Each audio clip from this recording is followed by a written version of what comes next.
بسم اللہ الرحمن الرحیم۔ شروع اللہ کا نام لے کر جو بڑا مہربان نہایت رحم والا ہے۔ قاف، قرآن مجید کی قسم کہ تم پیغمبر ہو۔ اصل بات یہ ہے کہ ان لوگوں نے تعجب کیا کہ انہی میں سے ایک خبردار کرنے والا ان کے پاس آیا تو کافر کہنے لگے کہ یہ بات تو بڑی عجیب ہے، بھلا جب ہم مر گئے اور مٹی ہو گئے تو پھر زندہ ہوں گے؟ یہ زندہ ہونا عقل سے بعید ہے۔ ان کے جسموں کو زمین جتنا کھا کھا کر کم کرتی جاتی ہے ہم کو معلوم ہے، اور ہمارے پاس تحریری یادداشت بھی ہے۔ بلکہ عجیب بات یہ ہے کہ جب ان کے پاس دین حق آ پہنچا تو انہوں نے اس کو جھوٹ سمجھا۔ سو یہ ایک الجھی ہوئی بات میں پڑے ہیں۔ کیا انہوں نے اپنے اوپر آسمان کی طرف نگاہ نہیں کی کہ ہم نے اس کو کیسے بنایا اور سجایا، اور اس میں کوئی شگاف تک نہیں؟ اور زمین کو دیکھو، اسے ہم نے پھیلایا اور اس میں پہاڑ رکھ دیے اور اس میں ہر طرح کی خوشنما چیزیں اگائیں تاکہ رجوع لانے والے بندے ہدایت اور نصیحت حاصل کریں۔ اور ہم نے آسمان سے برکت والا پانی اتارا اور اس سے باغ اگائے اور کھیتی کا اناج اور لمبے لمبے کھجور کے درخت جن کا گابھا تہ بتہ ہوتا ہے۔ یہ سب کچھ بندوں کو روزی دینے کے لیے کیا ہے۔ اور اس پانی سے ہم نے مردہ زمین کو زندہ کیا، بس اسی طرح قیامت کے روز نکل پڑنا ہے۔ ان سے پہلے نوح کی قوم اور کنویں والے اور سمود والے لوگ جھٹلا چکے ہیں، اور عاد اور فرعون اور لوط کے بھائی اور بن کے رہنے والے اور تبا کی قوم، غرض ہر ایک نے پیغمبروں کو جھٹلایا تو ہماری دھمکی بھی پوری ہو کر رہی۔ تو کیا ہم پہلی بار پیدا کر کے تھک گئے؟ نہیں، بلکہ یہ اثر نو پیدا کرنے کے بارے میں شک میں پڑے ہوئے ہیں۔ اور ہم ہی نے انسان کو پیدا کیا ہے، اور جو خیالات اس کے دل میں گزرتے ہیں ہم ان کو جانتے ہیں، اور ہم تو رگ جان سے بھی زیادہ اس کے قریب ہیں۔ جب وہ کوئی کام کرتا ہے تو دو لکھنے والے جو دائیں بائیں بیٹھے ہیں لکھ لیتے ہیں۔ کوئی بات اس کی زبان پر نہیں آتی مگر ایک نگہبان اس کے پاس لکھ لینے کو تیار رہتا ہے۔ اور موت کی بے ہوشی حقیقت کھولنے کو طاری ہو گئی۔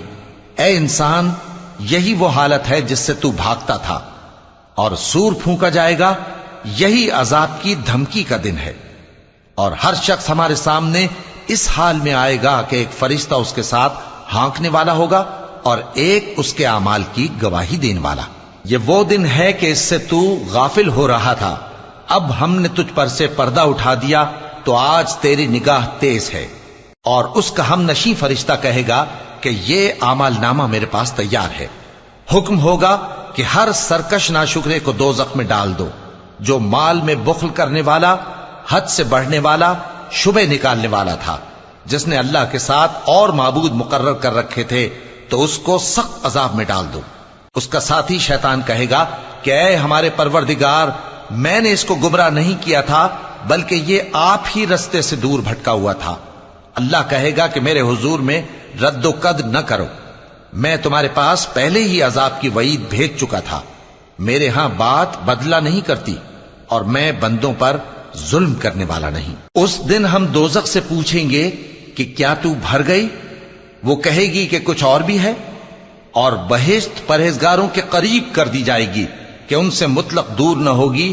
یہی وہ چیز ہے جس کا تم سے وعدہ کیا جاتا تھا، یعنی ہر رجوع لانے والے، حفاظت کرنے والے سے، جو رحمان سے بن دیکھے ڈرتا رہا اور رجوع کرنے والا دل لے کر آیا، اس میں سلامتی کے ساتھ داخل ہو جاؤ۔ یہ ہمیشہ رہنے کا دن ہے، وہاں جو چاہیں گے ان کے لیے حاضر ہوگا۔ اور ہمارے ہاں اور بھی بہت کچھ ہے، اور ہم نے ان سے پہلے کئی امتیں ہلاک کر ڈالیں، وہ لوگ ان سے قوت میں کہیں بڑھ کر تھے۔ پھر وہ شہروں میں گشت کرنے لگے، کیا کہیں بھاگنے کی جگہ ہے؟ جو شخص دل آگاہ رکھتا ہے یا دل سے متوجہ ہو کر سنتا ہے، اس کے لیے اس میں نصیحت ہے۔ اور ہم نے آسمانوں اور زمین کو اور جو مخلوقات ان میں ہے سب کو 6 دن میں بنا دیا، اور ہم کو ذرا بھی تھکن نہیں ہوئی۔ تو جو کچھ یہ کفار بکتے ہیں اس پر صبر کرو، اور آفتاب کے طلوع ہونے سے پہلے اور اس کے غروب ہونے سے پہلے اپنے پروردگار کی تعریف کے ساتھ تسبیح کرتے رہو، اور رات کے بعض اوقات میں بھی اور نماز کے بعد بھی اسی کے نام کی تسبیح کیا کرو۔ اور سنو، جس دن پکارنے والا نزدیک کی جگہ سے پکارے گا، جس دن لوگ ایک زور کی آواز یقیناً سن لیں گے، وہی نکل پڑنے کا دن ہوگا۔ ہم ہی تو زندہ کرتے ہیں اور ہم ہی مارتے ہیں اور ہمارے ہی پاس لوٹ کر آنا ہے۔ اس دن زمین ان پر سے پھٹ جائے گی اور وہ جھٹ پٹ نکل کھڑے ہوں گے۔ اس طرح سے جمع کرنا ہمیں آسان ہے۔ یہ لوگ جو کچھ کہتے ہیں ہمیں خوب معلوم ہے، اور تم ان پر زبردستی کرنے والے نہیں ہو۔ پس جو میرے عذاب کی دھمکی سے ڈرے اس کو قرآن کے ذریعے نصیحت کرتے رہو۔